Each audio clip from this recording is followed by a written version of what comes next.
this is Angela Muscaratolo, a reporter at SC Magazine. Today we're here at SC Magazine's offices with Gil Schwed, CEO of Checkpoint. Hi, Gil. Hi, good morning. How are you? Very well, how are you? I'm good. So today we're going to be talking about some of the biggest threats for enterprises. Gil, can you tell us what are the biggest threats? First, the biggest threat in network security is the things we don't know about, but also the things we do know about, like bot attacks, denial of service attacks, malware attacking the endpoint. All these things are alive, kicking. We are seeing them every day, and every company is at risk every day. Mm-hmm. Right. So then what is the threat? You had mentioned during our briefing that denial of service is a big threat to enterprises. Can you tell us a little bit about that? We saw in the news some government sites were recently attacked. What's the problem? Well, it's fairly easy to overload the web applications and web infrastructure. Actually, not with too much traffic, and then it's basically taking down critical services. Most of these attacks today are like the second generation distributed denial of service attacks. So hundreds of different attackers would, on 1 minute, start to take off a site and basically take it down. And unfortunately, these kind of attacks are very, very hard to block. They are becoming more and more organized. So they are actually organizing a network of individual computers when the owners of these computers don't know that their computers are actually part of that network, and launching an attack against one company. Now, some of these can be handled and blocked. Some of these are really, really hard to block. So then the biggest threat would be being part of a botnet, or one computer on your network being part of a botnet and not knowing about it?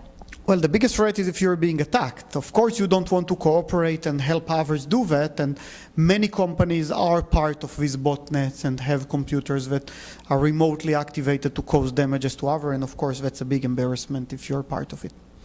Right. So switching gears a little bit, we hear so much about cloud computing nowadays, and how so many enterprises are, getting into it and utilizing cloud computing technologies.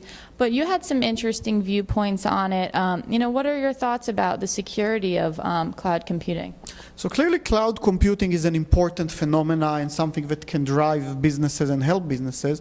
But there is very little in terms of standardization or layers of security that are commonly known. I mean, every sort of company that provides this kind of cloud services is using different infrastructure, different ways to do that, and customers don't realize that when their information is out there, not clear if it's secured by the same standard that they would secure it or by other standard, not clear what level of security is out there.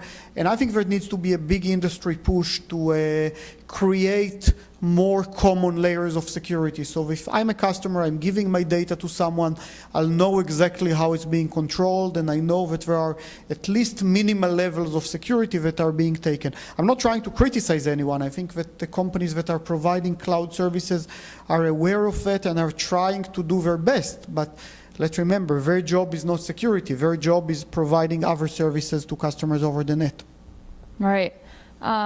And so then, switching gears once again, we talked a little bit about PCI compliance. And, the big debate, does PCI equal security? And what are your thoughts on that one? Well, PCI doesn't equal security, it's equal processes. And these processes, if they're done right, they bring businesses, mainly small businesses, to think more about their need of better infrastructure, better security, and so on. So in that regard, it's good. Like every trade organization or government regulation, it will always be behind the technology, and it cannot regulate specific technology because the technology changes very, very quickly, and the rules don't change that quickly. But I think in overall, it's a good thing. I wish that more and more customers would use it in pragmatical way to simply understand what they need to do, and especially in the small business environment, it's very simple, and it's not very resource or cost consuming to provide good security for your business. Mm-hmm. Okay, Gil. Well, thank you for joining us today. Thank you very much. Appreciate that. And thank you for watching. Take care. Bye.